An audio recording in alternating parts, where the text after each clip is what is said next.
ገንዘብ ውጤት ነው። ሀብት ውጤት ነው። ጤና ውጤት ነው። ህመም ውጤት ነው። ክብደት ውጤት ነው። በምክንያትና በውጤት ዓለም ውስጥ ነው የምንኖረው። የሀብትን መርህ ጠንቅቀ ማወቅ ይኖርብሃል። ገንዘብ፣ ሀብት፣ ጤና፣ ህመም፣ ክብደት ውጤቶች ናቸው። ገንዘብ ማጣት ችግር እንደሆነ ሲነገር ሰምተህ ታውቃለህ? አሁን ደግሞ ይህንን ስማ። የገንዘብ እጥረት ፈጽሞ ችግር አይደለም። የገንዘብ እጥረት ከስር እየሆነ ላለው ነገር ምልክት ብቻ ነው። የገንዘብ እጥረት ውጤት ነው። ዋናው መንስኤ ምንድን ነው? ጠቅለል ስናደርገው ውጫዊ ዓለምህን ለመለወጥ ብቸኛው መንገድ መጀመሪያ ውስጣዊ ዓለምህን መለወጥ ነው። ሰላም፣ እንዴት ሰነበታችሁ? ዛሬ እንደተለመደው ከዚህ መጽሐፍ እንዴት የገንዘብ ነፃነትህን ማወጅ እንደምትችልና ውጤቱን ሳይሆን ለውጤቱ ምክንያት የሆኑትን በመለወጥ ብቻ እንዴት የሀብትን ህይወት ማግኘት እንደምትችል በስፋት የምንዳስስ ይሆናል። ይህም የምታገኛቸው ውጤቶች ምንም ቢሆኑ ሀብታም ወይም ድሃ፣ ጥሩ ወይም መጥፎ፣ አዎንታዊ ወይም አሉታዊ፣ ሁልጊዜ ማስታወስ ያለብህ ውጫዊው ዓለምህ የውስጣዊ ዓለምህ ነጸብራቅ ብቻ እንደሆነ ነው። ነገሮች በውጫዊ ህይወት ውስጥ ጥሩ ካልሆኑ ነገሮች በውስጣዊ ህይወት ውስጥ በጥሩ ሁኔታ ስላልሄዱ ነው። ይህን ያህል ቀላል ነው። እንደተለመደው ወደ መጽሐፉ ዘልቀን ከመግባታችን በፊት ይህንን አስደናቂ ቪዲዮ ላይክ በማድረግ እንጀምር። እስኪ አንድ ጥያቄ ልጠይቅህ። የገንዘብ ንድፍ ምንድን ነው? እንደ ምሳሌ የአንድ ቤት ንድፍ እንመልከት። ይህም ለዚያ የተለየ ቤት ቅድመ ስሪት፣ እቅድ ወይም ዲዛይን ነው። በተለየ መንገድ የገንዘብ ንድፍህ በቀላሉ ከገንዘብ ጋር በተያያዘ ያለ ቅድመ ስሪት ወይም ፕሮግራም የመሆን መንገድ ነው። እጅግ በጣም አስፈላጊ የሆነ ቀመር ላስታውስ እፈልጋለሁ። እሱም እውነታህንና ሀብትህን እንዴት እንደምትፈጥር ይወስናል። በሰው ልጅ የአቅም መስክ ውስጥ በጣም የተከበሩ ብዙ አስተማሪዎች ይህንን ቀመር ለትምህርታቸው መሰረት አድርገው ተጠቅመውታል። የገለጻ ሂደት ወይም ፕሮሰስ ኦፍ ማኒፌስቲንግ ብለው ይጠሩታል። እዚህ ነጥብ ላይ ግን ማስታወስ የሚኖርብህ ሐሳቦች ወደ ስሜቶች ይመራሉ፣ ስሜቶች ወደ ድርጊቶች ይመራሉ፣ ድርጊቶች ወደ ውጤቶች ያደርሳሉ። የገንዘብ ንድፍህ ከገንዘብ ጋር በተያያዘ ያሉ ሐሳቦች፣ ስሜቶችና ድርጊቶች ጥምር ውጤት ነው። ታዲያ የገንዘብ ንድፍህ እንዴት ነው የሚፈጠረው? መልሱ ቀላል ነው። የገንዘብ ንድፍህ በዋናነት ያለፉት ጊዜያት በተለይም በለጋ ዕድሜ ያገኘኸው መጀመሪያ ወይም ፕሮግራሚንግን ያካትታል። የዚህ ፕሮግራሚንግ ወይም ሁኔታ መፈጠር ዋና ምንጮች እነማን ነበሩ? ጥቂቶቹን ለመግለጽ ዝርዝሩ ወላጆችን፣ ወንድምና እህቶቻችን፣ ጓደኞች፣ ስልጣን ያላቸው ሰዎች፣ አስተማሪዎች፣ የሃይማኖት መሪዎች፣ ሚዲያና ባህልን ያካትታል። ባህልን ውሰድ። አንዳንድ ባህሎች ስለ ገንዘብ የማሰብና የመተባበር አንድ መንገድ ሲኖራቸው፣ ሌሎች ባህሎች ደግሞ በተለየ አቀራረብ ይኖራቸዋል። አንድ ልጅ ከገንዘብ ጋር የተያዘ አመለካከቶችን ከማህፀን ውስጥ ይዞ ይመጣል ብለህ ታስብ ይሆናል። ሕፃኑ ከገንዘብ ጋር እንዴት መስተጋብር መፍጠር እንዳለበት ከተወለደ በኋላ ይማራል ተብሎም ይታሰባል። መልሱ እያንዳንዱ ልጅ ስለ ገንዘብ እንዴት እንደሚያስብና እንደሚሰራ በትምህርት ነው የሚያገኘው። ይህም በአንተ፣ በእኔ፣ በሁሉም ሰው ላይ የማይለወጥ እውነት ነው። ከገንዘብ ጋር በተያያዘ እንዴት ማሰብና መንቀሳቀስ እንዳለብህ ተምረሃል። እነዚህ ትምህርቶች ቅድመ ዝግጅቶች ይሆናሉ፣ እናም ለቀሪው ህይወት የሚመሩ አውቶማቲክ ምላሾች ይሆናሉ። ጣልቃ ገብተህ የአእምሮህን የገንዘብ ፋይሎች ካላሻሻልክ በስተቀር በዚሁ ይቀጥላል። ቀደም ሲል ሐሳቦች ወደ ስሜቶች እንደሚመሩ፣ ስሜቶች ወደ ድርጊቶች እንደሚመሩ፣ ድርጊቶች ወደ ውጤቶች እንደሚመሩ ተነጋግረናል። ተከትሎ የሚመጣ አንድ አስደሳች ጥያቄ አለ። ሐሳቦች ከየት ይመጣሉ? ከሌላ ሰው በተለየ መልኩ ለምን ታስባለህ?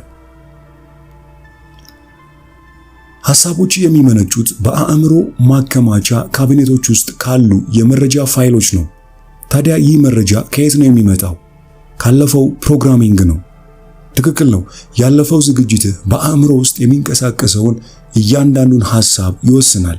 ለዚህም ነው ብዙ ጊዜ የዝግጁነት አእምሮ ኮንዲሽንድ ማይንድ እየተባለ የሚጠራው።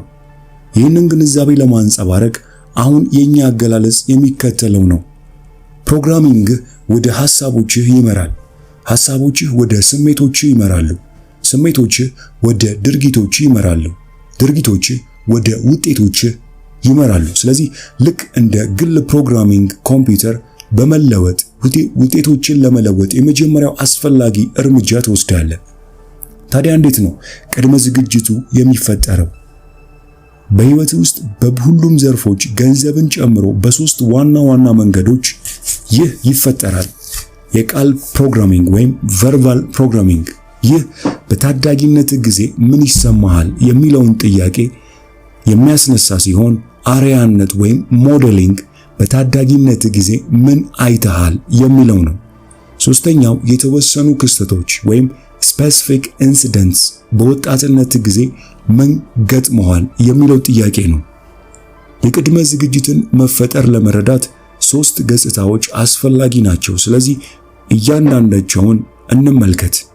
የመጀመሪያው ተጽዕኖ የቃል ፕሮግራሚንግ ወይም ቨርባል ፕሮግራሚንግ። በቃል ፕሮግራሚንግ እንጀምር። ታዳጊ ያለ ስለ ገንዘብ፣ ሀብት እና ሀብታም ሰዎች ምን ይሰማህ ነበር? ገንዘብ የክፋት ሁሉ ስር ነው። ገንዘብህን ለችግር ጊዜ ቆጥበው። ሀብታም ሰዎች ስግብግብ ናቸው። ሀብታም ሰዎች ወንጀለኞች ናቸው። ገንዘብ ለማግኘት ጠንክረ መስራት አለብህ። ገንዘብ ከሳፍ ላይ አይበቅልም። ሀብታም ሆነ መንፈሳዊ መሆን አትችልም። ገንዘብ ደስታን አይገዛም። ገንዘብ ይናገራል። ሀብታም ይበልጥ ሀብታም፣ ድሃ ይበልጥ ድሃ ይሆናል።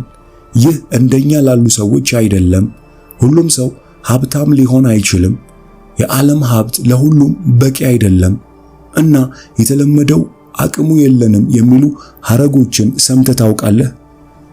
በቤታችን ውስጥ አባቴ ገንዘብን በጠየቅኩት ቁጥር ከምን የተሰራው መሰለ ከገንዘብ ብሎ ሲጮህ እሰማ ነበር።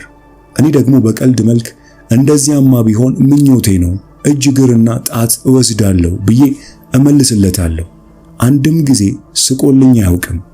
ችግሩ እዚህ ላይ ነው። በወጣትነት ጊዜ ስለ ገንዘብ የሰማሃቸው ሁሉም መገለጫዎች በንዑስ ንቃተ ህሊና ውስጥ የገንዘብ ህይወትን የሚያስተዳድረው ንድፍ አካል ሆነው ይቀራሉ።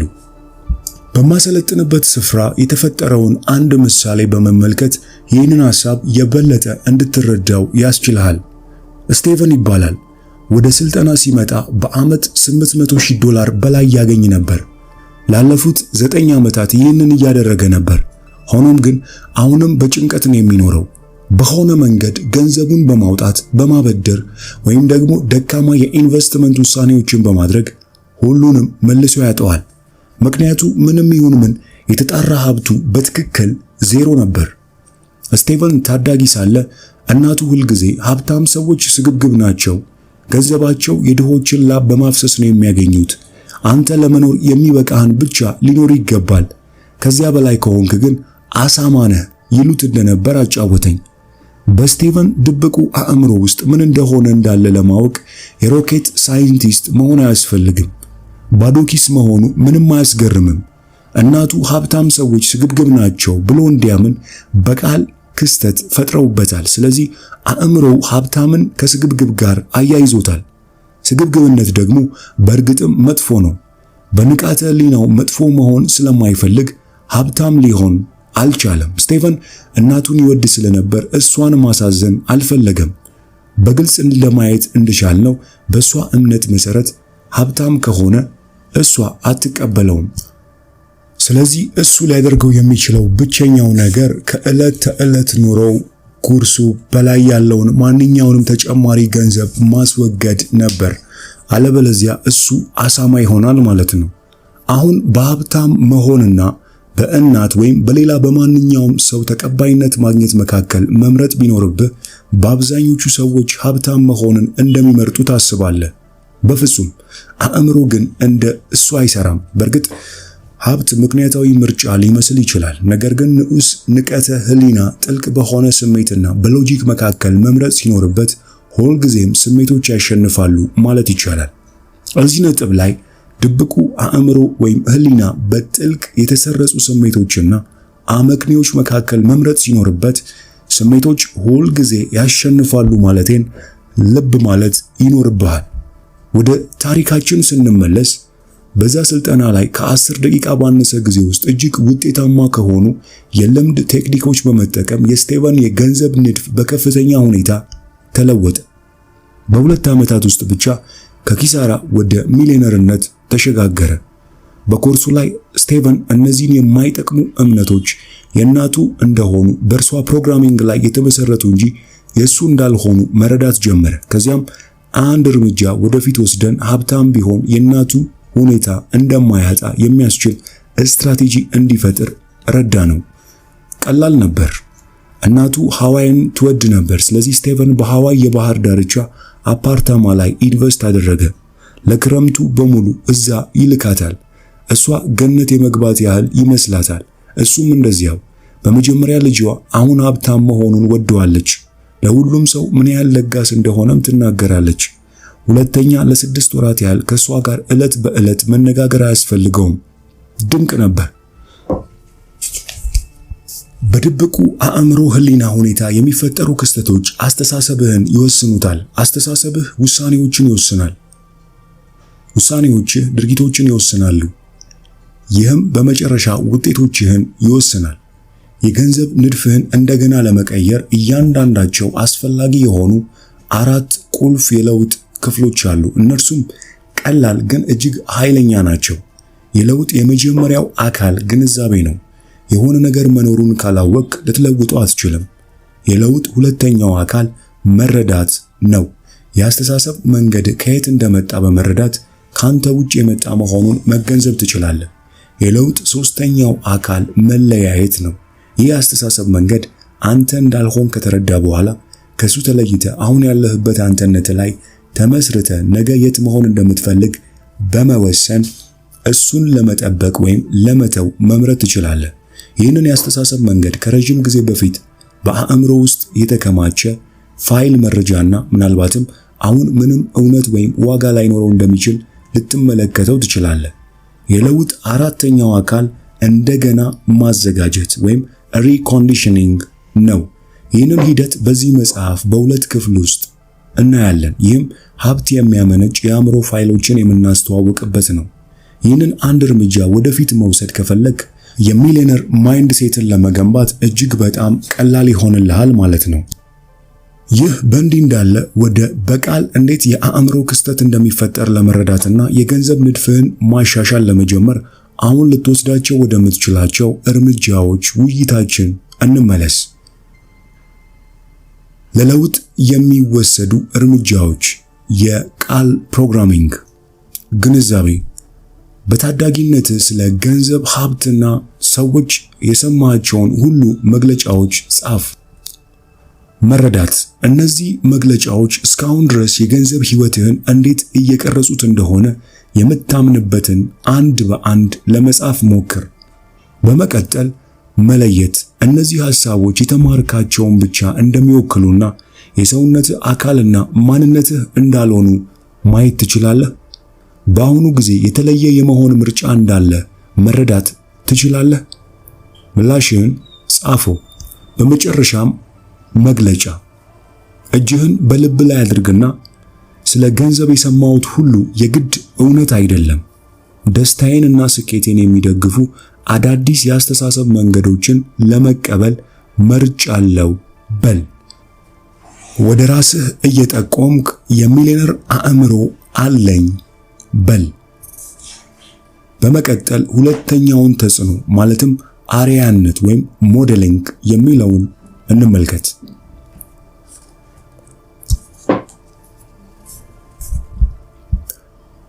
ሁለተኛው የአእምሮ ክስተት የምንፈጥርበት መንገድ አርአያነት ይባላል።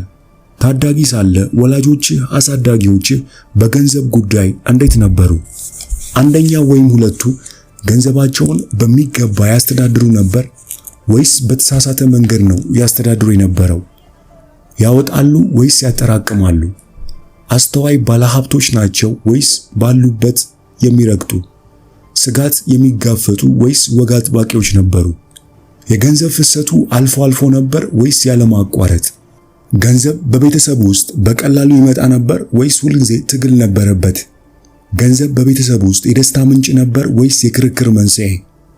ይህ መረጃ ለምን አስፈለገ? ምናልባት ዝንጀሮ አየ ዝንጀሮ አደገ የሚለውን አባባል ሰምተህ ታውቅ ይሆናል። ሰዎች ከዚያ ብዙም አይርቁም። በልጅነት ጊዜ ሁሉንም ነገር ማለት በሚቻል መልኩ ከአርአያነት እንማራለን። አብዛኞቻችን ለመቀበል ባንወደውም ፖሙ ከዛፍ ብዙም ርቆ አይወድቅም በሚለው የድሮ አባባል ውስጥ እውነት አለ። ይህ አባባል አንድ ጠቃሚ ምሳሌ ያስታውሰኛል። ይህም ለእራት ስጋ ስታዘጋጅ ሁለቱንም ጫፎች በመቁረጥ የምትጀምረዋን ሴት በእጅጉ ያስታውሰኛል። የተደናገጠው ባሏ ለምን ጫፎቹን እንደምትቆርጥ ይጠይቃታል። እሷም እናቴ እንዲህ ነው የምታበስለው ብላ መለሰች። እናቷ በዚያ ምሽት ለእራት እየመጣች ነበር። ስለዚህ ለምን የስጋውን ጫፎች እንደምትቆርጥ ጠየቋት። እናትም እናቴ እንዲህ ነው የምታበስለው ብላ መለሰች። ስለዚህ አያታቸውን በስልክ ደውለው ለምን የስጋውን ጫፎች እንደምትቆርጥ መጠየቅ ነበረባቸው። የአያታቸው መልስ ድስቴ በጣም ትንሽ ስለነበር ነው የሚል ነበር። ነጥቡን ስንጠቀልለው በገንዘብ ጉዳይ ከአንድ ወይም ከሁለት ወላጆቻችን ጋር ተመሳሳይ የመሆን ዝንባሌ አለን። በዓለም ላይ ያለውን ዕውቀትና ችሎታ ሁሉ ሊኖር ይችላል። ነገር ግን የአእምሮ የገንዘብ ንድፍህ ለስኬት ካልተሰራ በገንዘብ ነክ ጉዳይ ሁሌም ራስህን ከታች ነው የምታገኘው። አንዳንዴ ሰዎች ገንዘባቸውን በቀላሉ ልታጣው ስለምትችል እስክቻልክ ድረስ ብትደሰትበት ይሻላል ብለው በእብደት ያባክናሉ። ሌሎች ደግሞ በተቃራኒ መንገድ ይሄዳሉ። ገንዘባቸውን ይደብቁና ለችግር ቀን ያጠራቅማሉ። አንድ ምክር ግን አለኝ። ለችግር ቀን ማጠራቀም ጥሩ ሐሳብ ሊመስል ይችላል፣ ነገር ግን ትላልቅ ችግሮችን ሊፈጥርም ይችላል። በሌላ ስልጠናዎች ከምናስተምራቸው መርሆች አንዱ የዓላማ ኃይል ነው። ገንዘብን ለችግር ቀን እያጠራቀምክ ከሆነ ምን የምታገኝ ይመስልሃል? የችግር ቀናት። ይህንን ማድረጉን አቁም። ለችግር ቀን ከማጠራቀም ይልቅ ለደስታ ቀን ወይም የገንዘብ ነፃነትን ለምታገኝበት ቀን በማጠራቀም ላይ አተኩር። ከዚያም በዓላማ ሕግ መሰረት ያንን በትክክል ታገኛለህ። ቀደም ሲል አብዛኞቻችን በገንዘብ ላይ ከአንድ ወይም ከሁለት ወላጆች ጋር ተመሳሳይ የመሆን ዝንባሌ እንዳለን ተነጋግረናል። ነገር ግን የሳንቲሙ ሌላ ገጽታም አለ። አንዳንዶቻችን ከአንድ ወይም ከሁለቱም ወላጆቻችን ፍጹም ተቃራኒ እንሆናለን። ይህ ለምን ይሆናል? ቁጣና አመጽ የሚሉ ቃላት የሚፈጥሩበት ስሜት አለ። በአጭሩ በእነሱ ላይ ምን ያህል እንደተናደድክባቸው ይወስናል። ከድሃ ቤተሰቦች የመጡ ብዙ ሰዎች በዚያ ምክንያት ተናዳጅና አማጺ ይሆናሉ። ብዙውን ጊዜ ወይ ወጥተው ሀብታም ይሆናሉ ወይ ቢያንስ ይህንን ለማድረግ መነሳሳት ይኖራቸዋል። ግን አንድ ትንሽ ችግር አለ። በእርግጥ ትልቅ ችግር ነው። እንደዚህ ያሉ ሰዎች ሀብታም ቢሆኑ ወይም ስኬታማ ለመሆን ጠንክረው ቢሰሩም አብዛኛውን ጊዜ ደስተኛ አይደሉም። ለምን? ምክንያቱም የሀብታቸው ወይም ለገንዘብ ያላቸው መነሳሳት ስር ቁጣና ቅሬታ ነው። በዚህ ምክንያት ገንዘብና ቁጣ በአእምሮአቸው ውስጥ ይያያዛሉ። እንደዚህ ያሉ ግለሰቦች ብዙ ገንዘብ ባገኙ ወይም ለማግኘት በሚጥሩበት ጊዜ የበለጠ ይናደዳሉ። በመጨረሻም ከፍተኛው ማንነት መናደድና መጨነቅ፣ ሰለቸኝ፣ ዝም ብዬ ሰላማዊና ደስተኛ መሆን እፈልጋለሁ ይላሉ። ስለዚህ ይህንን ግንኙነት የፈጠረው ተመሳሳዩን አእምሮ ስለ ሁኔታው ምን ማድረግ እንደሚችል ይጠይቃሉ። አእምሮአቸውም ቁጣህን ማስወገድ ከፈለግ ገንዘብህን ማስወገድ ይኖርብሃል ብሎ ይመልሳል። ስለዚህ ያደርጉታል። ድብቁ አእምሮ ሳያውቅ ገንዘባቸውን ያስወግዳል። ከመጠን በላይ ያጠፋሉ ወይም ደካማ ኢንቨስትመንት ውስጥ ይገባሉ ወይም በገንዘብ ነክ አደጋ የተሞላ ፍቺ ይፈጽማሉ ወይም በሌላ መንገድ ስኬታቸውን ያበላሻሉ። ግን ምንም ቢሆን አሁን እነዚህ ሰዎች ደስተኛ ናቸው? ትክክል። ነገሮች የበለጠ የከፉ ይሆናሉ፣ ምክንያቱም አሁንም ተናዳጅ ብቻ ሳይሆን ኪሳራ ያስተናግዳሉ። ተናዳጆች ናቸው፣ ምክንያቱም ያስወገዱት ትክክለኛውን ነገር አይደለምና። ያስወገዱት ገንዘቡን እንጂ ቁጣውን አይደለም። ፍሬውን አስወግዱ እንጂ ስሩን አይደለም። ይህ በእንዲህ እንዳለ እውነተኛው ችግር ሁልጊዜም የነበረው በእነርሱና በወላጆቻቸው መካከል የነበረው ቁጣ ነው። እናም ያ ቁጣ እስኪፈታ ድረስ ምንም ያህል ገንዘብ ቢኖራቸው ወይም ባይኖራቸው በእውነት ደስተኛ ወይም ሰላማዊ አይሆኑም። ገንዘብ ለማግኘት ወይም ስኬት ለመፍጠር ያለ ምክንያት ወይም መነሳሳት እጅግ በጣም ወሳኝ ነው። ገንዘብ ወይም ስኬት ለማግኘት ያለ መነሳሳት እንደ ፍርሃት፣ ቁጣ ወይም ራስን ማረጋገጥ ካሉ የማይደገፉ ስሮች የመጣ ከሆነ ገንዘብ ፈጽሞ ደስታ ያመጣልህም። እዚህ ነጥብ ላይ ማስታወስ የሚኖርብህ ገንዘብ ወይም ስኬት የማግኘት ተነሳሽነት ከፍርሃት፣ ከቁጣ፣ ራስን ለሌሎች ከማረጋገጥ የተነሳ እንዳይሆን መጠንቀቅ ይኖርብሃል። ምክንያቱም እነዚህ ምክንያቶች ገንዘብ በፍጹም ደስታ እንደማያመጣልህ ማሳያ ናቸው። ለዛሬ ከዚህ መጽሐፍ እንዲህ ያሉ ሐሳቦችን በስፋት ለማየት ሞክረናል። የትኛው ሐሳብ ተመቻችሁ? የትኛውስ ለህይወታችሁ ይጠቅማል ብላችሁ ወሰዳችሁት? እስቲ እንደተለመደው ኮሜንት ላይ ጻፉልኝ። ይህ እጅግ በጣም ጠቃሚ የሆነ ቪዲዮ ለብዙዎች ተደራሽ መሆን እንዲችል ቪዲዮውን ላይክ በማድረግ ለሌሎችም በማጋራት ወዳጅነታችንን እናስቀጥል። ሁሌ እንደምለው አዲስን ነገር መስማትና መናገር እንልመድ። በሚቀጥለው ጊዜ በሚቀጥለው አስደናቂ መጽሐፍ እስከምንገናኝ ድረስ ቸርን ሰንብት።